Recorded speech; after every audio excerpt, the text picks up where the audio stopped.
Metro സ്റ്റേഷനായി ക്ഷേത്രഭൂമി വിട്ടു നൽകാമെന്ന് മദ്രാസ് ഹൈക്കോടതി. ഒരുപാട് പേർക്ക് പ്രയോജനമുള്ള കാര്യമായതിനാൽ ഇത് ദൈവം ക്ഷമിച്ചോളുമെന്ന് മദ്രാസ് ഹൈക്കോടതി പറഞ്ഞു. മെട്രോ സ്റ്റേഷനായി 2 ഹിന്ദു ക്ഷേത്രങ്ങളുടെ ഭൂമി ഏറ്റെടുക്കുന്നതുമായി മുന്നോട്ടു പോകാൻ ചെന്നൈ മെട്രോ റെയിൽ ലിമിറ്റഡിന് ജസ്റ്റിസ് എൻ ആനന്ദ് വെങ്കിടേഷ് അനുമതി നൽകുകയും ചെയ്തു. ലക്ഷക്കണക്കിന് ആളുകൾക്ക് പ്രയോജനം ലഭിക്കുന്നതാണ് ഈ പദ്ധതി. അതുകൊണ്ട് തന്നെ ഇക്കാര്യത്തിൽ ദൈവം ക്ഷമിക്കുമെന്നും കോടതി നിരീക്ഷിച്ചു. മതസ്ഥാപനങ്ങളുടെ ഉടമസ്ഥയിലുള്ള ഭൂമി പൊതുപദ്ധതികൾക്കായി വിട്ടുകൊടുക്കാതിരിക്കാനാകില്ല.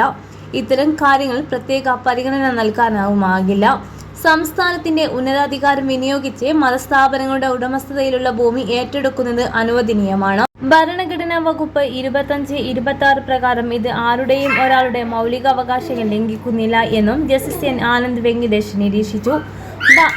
Balakrishna Pillai versus union of India കേസിൽ കേരള ഹൈക്കോടതിയുടെ വിധി പരാമർശിച്ചുകൊണ്ടായിരുന്നു മദ്രാസ് ഹൈക്കോടതിയുടെ വിധി.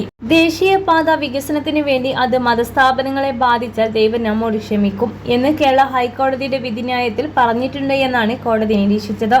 അതുപോലെ തന്നെ ക്ഷേത്രത്തിലെ ഭക്തർക്കടക്കം ലക്ഷക്കണക്കിന് പൗരന്മാർക്ക് പ്രയോജനം ലഭിക്കുന്ന മെട്രോ സ്റ്റേഷന്റെ നിർമ്മാണത്തിനായി അമ്പലത്തിന്റെ ഉടമസ്ഥയിലുള്ള ഭൂമി ഏറ്റെടുത്താലും ദൈവം ക്ഷമിച്ചോളും. രത്ന വിനായക നഗർ ക്ഷേത്രം, ദുർഗൈ അമ്മൻ ക്ഷേത്രം എന്നീ അമ്പലങ്ങളുടെ ഭൂമിയിൽ നിന്ന് മെട്രോ നിർമ്മാണത്തിനായി ഭൂമി ഏറ്റെടുക്കാനാണ് ചെന്നൈ മെട്രോ റെയിൽ ലിമിറ്റഡ് നേരത്തെ തീരുമാനിച്ചത്.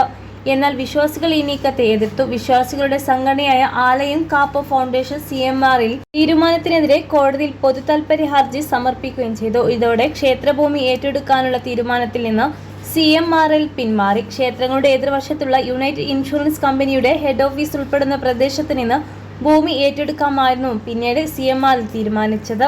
എന്നാൽ ഇതിനെതിരെ യുണൈറ്റഡ് ഇൻഷുറൻസ് കമ്പനി കോടതിയെ സമീപിച്ചു. 250 കോടി രൂപ മുടക്കിയാണ് കെട്ടിടം നിർമ്മിച്ചതെന്നും അത് പൊളിച്ചാൽ വലിയ നഷ്ടമുണ്ടാകുമെന്നും കമ്പനി വാദിച്ചു. വാദപ്രതിവാദങ്ങൾക്കൊടുവിലാണ് നേരത്തെ തീരുമാനിച്ചതുപോലെ ക്ഷേത്രഭൂമി തന്നെ ഏറ്റെടുക്കാമെന്ന് ഹൈക്കോടതി അറിയിച്ചത്.